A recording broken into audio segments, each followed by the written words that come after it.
lumière de sa face sur toi, sur toi, use de grâce envers toi et te donne la paix, et te donne la paix.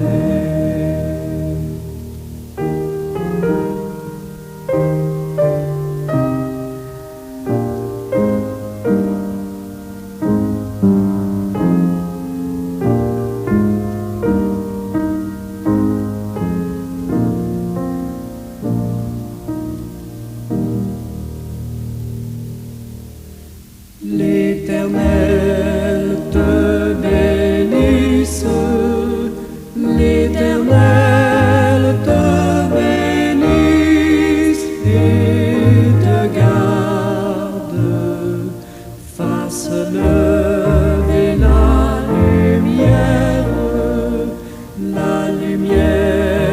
de sa face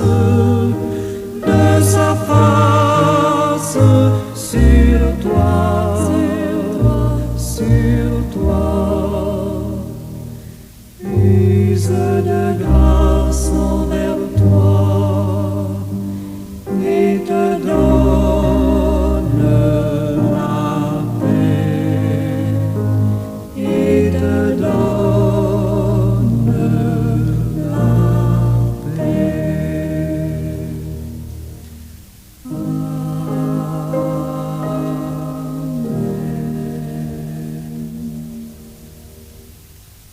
Béni sois-tu, Père très saint et digne de louange, à cause de ton omniprésence, de ton omniscience, de ton omnipotence et de ton acéité.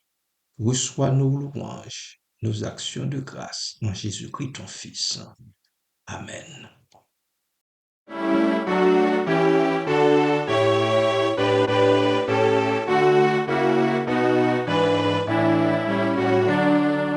À toi, mon Dieu, je me donne tout entier. Ton amour est ma couronne, ta force est mon bouclier. Je te donne mes journées, mes succès ou mes revers. Je te donne mes années, mes printemps et mes hivers, mes désirs avec leur flamme que tu peux seul apaiser, et les rêves de mon âme que tu peux réaliser. Toutes les fleurs de ma route, viens les cueillir de ta main. Tous mes pleurs goutte après goutte, les recueillir dans ton sein.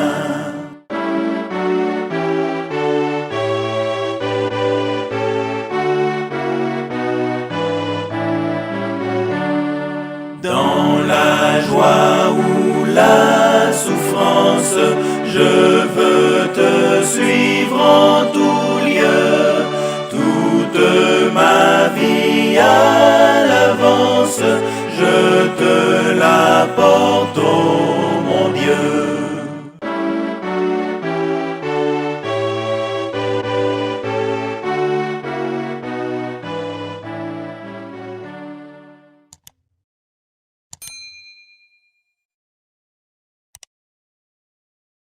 Mes frères et sœurs et amis de partout, bon matin, bonjour, soyez une fois de plus richement bénis en Jésus-Christ.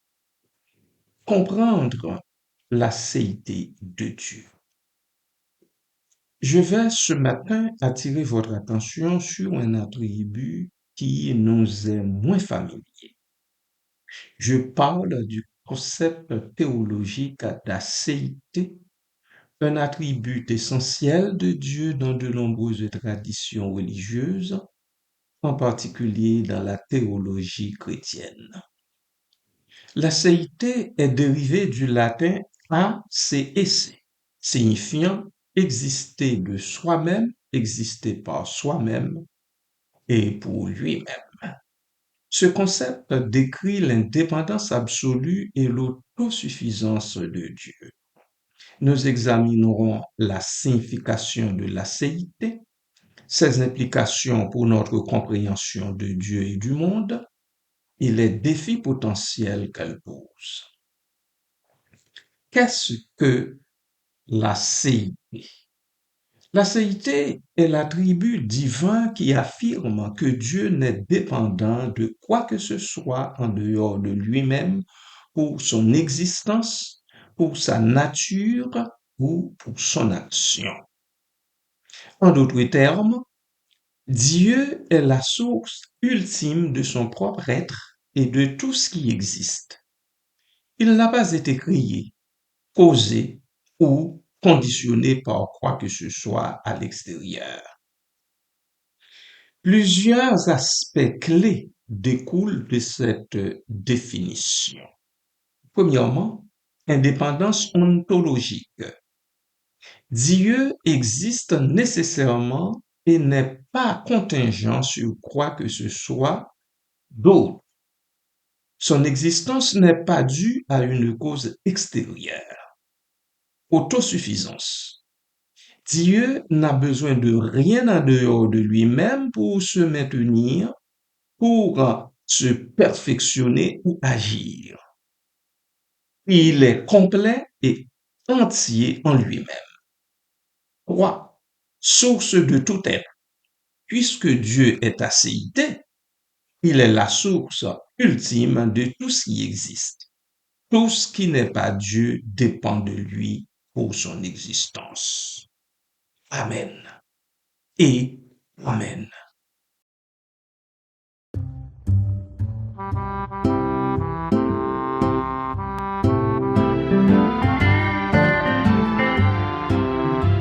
C'est lui qui tient la terre dans ses mains comme une bille de verre.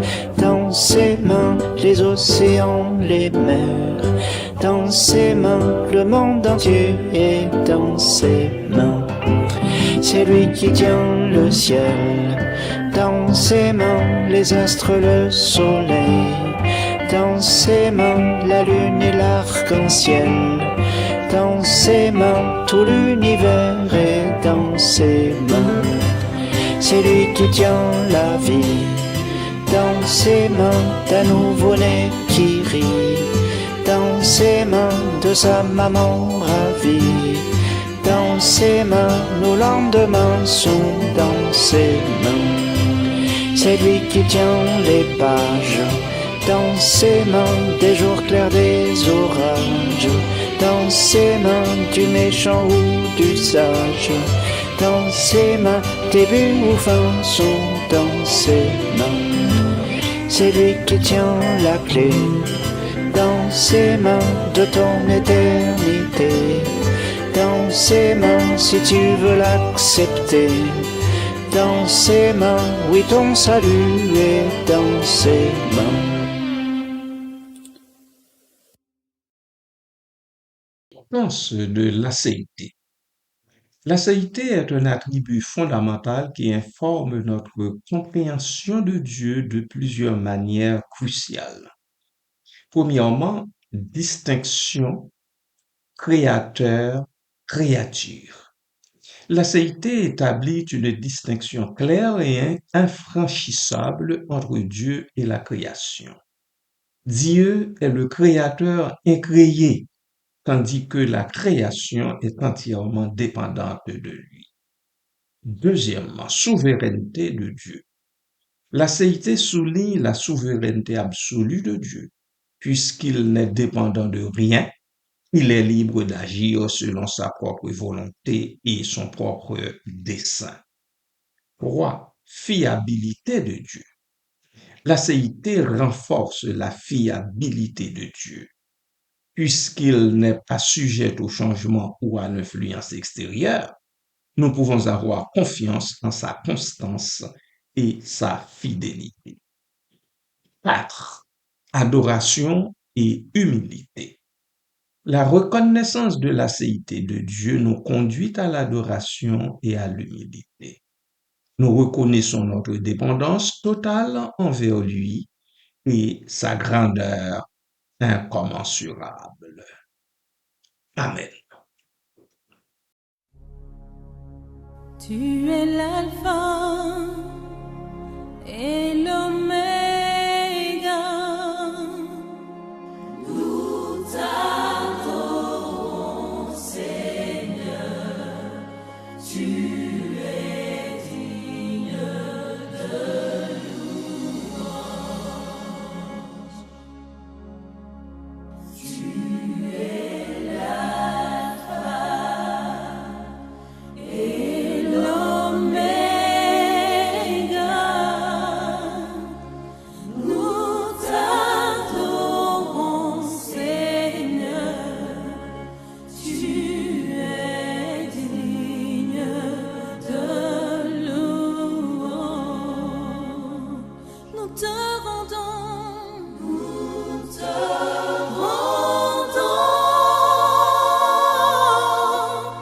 toute la gloire. Nous t'adorons, Seigneur. Tu es digne de louange. Nous te rendons toute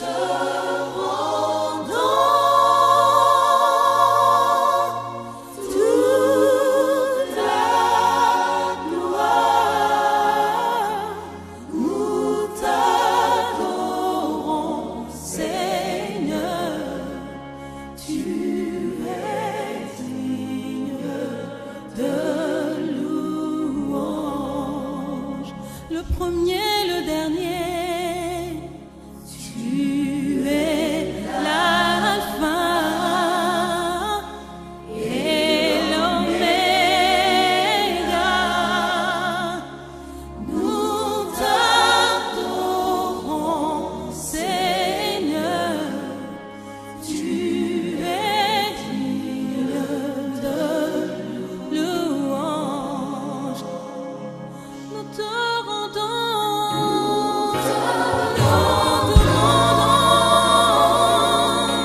toute la gloire. Nous t'adorons, Seigneur. Tu es digne de louange.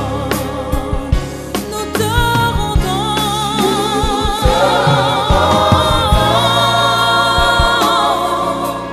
toute la gloire.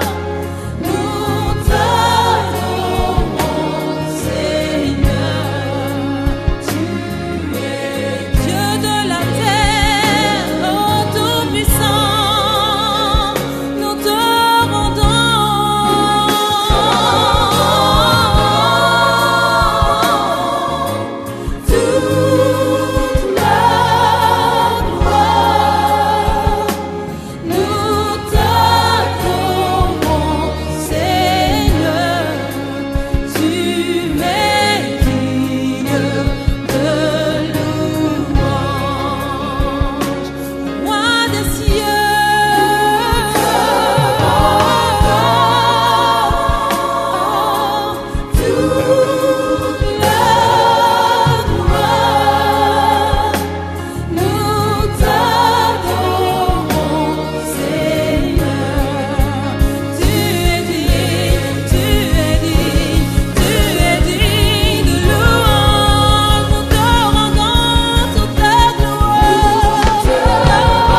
Implications de l'ACIT. L'ACIT a des implications profondes pour notre compréhension de divers aspects de la théologie et de la vie. Création ex nihilo. L'ACIT soutient la doctrine de la création ex nihilo, c'est-à-dire créée à partir de rien. Puisque Dieu n'a besoin de rien pour créer, il a créé l'univers à partir de rien par sa seule puissance et sa seule volonté. Providence divine. L'ACIT renforce la doctrine de la providence divine. Dieu, dans son autosuffisance, maintient et gouverne activement sa création. Incarnation. L'incarnation, où Dieu le Fils a pris une nature humaine en Jésus-Christ, peut sembler paradoxale à la lumière de l'ACIT. Cependant, la théologie trinitaire affirme que le Fils, tout en étant pleinement Dieu et donc ACIT, a volontairement limité l'exercice de certains de ses attributs divins dans son humanité. Prière. La prière, bien que semblant impliquer un besoin de la part de Dieu, est en réalité une expression de notre dépendance et de notre confiance en sa providence. Dieu n'a pas besoin de nos prières, bien-aimés, mais il nous invite à la communion avec lui.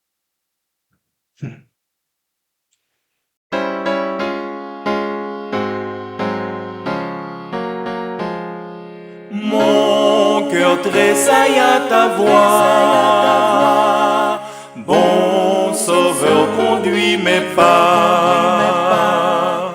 Je suis tes divines lois, en m'appuyant sur ton bras.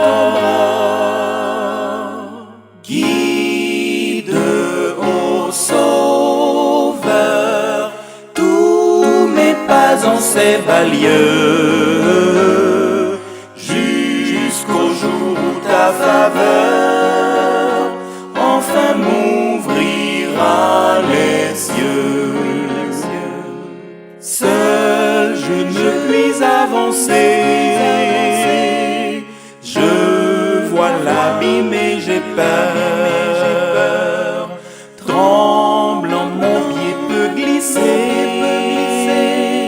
sous l'aidement de mon cœur.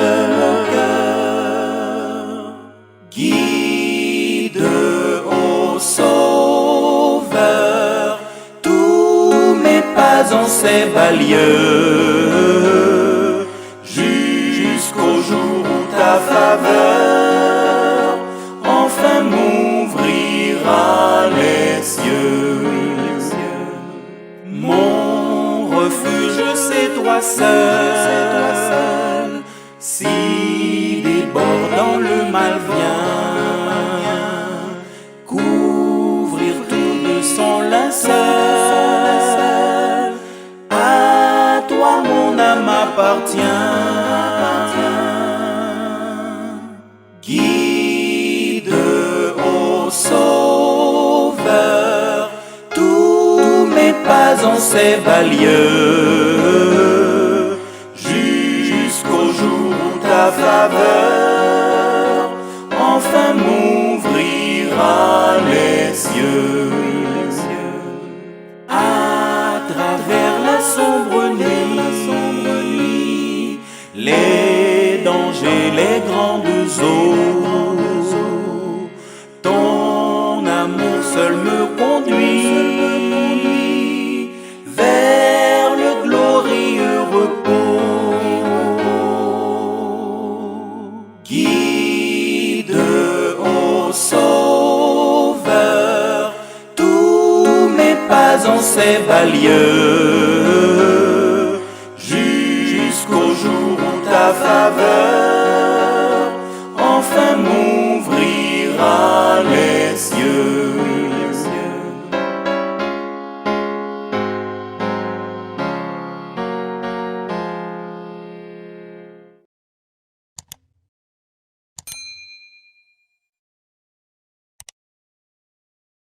Défi et considération. Bien que la CIT soit un concept essentiel, elle présente également certains défis et considérations. Le problème du mal.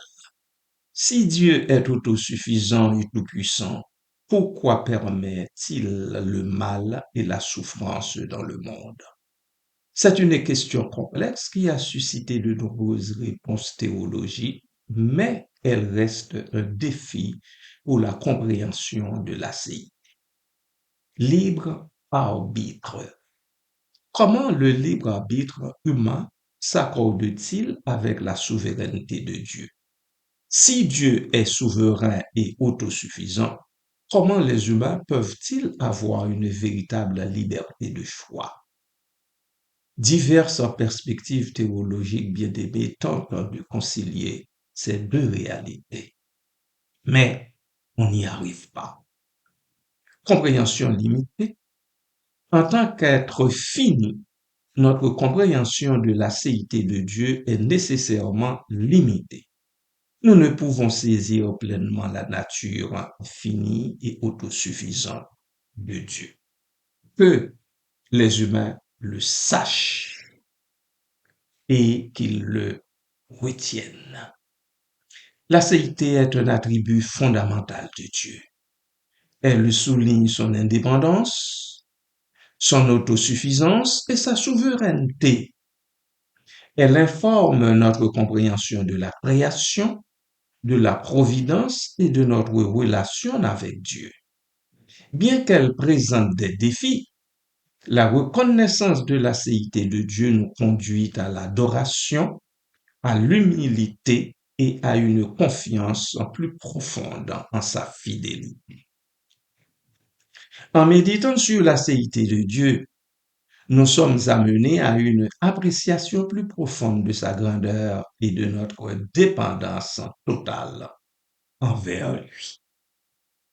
Amen.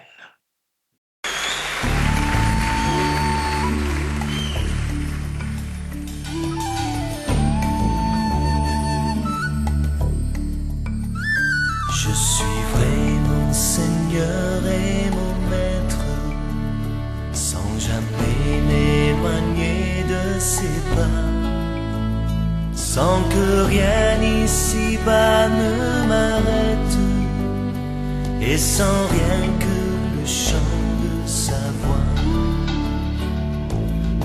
Tous ensemble.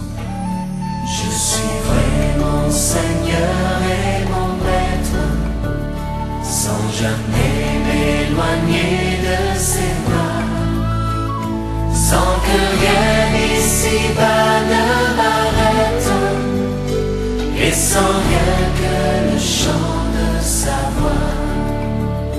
Je vivrai de bonheur et de grâce, de l'amour que son cœur m'a donné, et que rien ici-bas ne l'efface. C'est le vœu de mon âme assoiffée. Un seul instant auprès de toi vaut bien les heures et la route. Tout pour autant que ce soit toi qui m'accompagne au parvis.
sans rien que le chant de sa voix, et sans rien que le chant de sa voix, et sans rien que le chant de sa voix.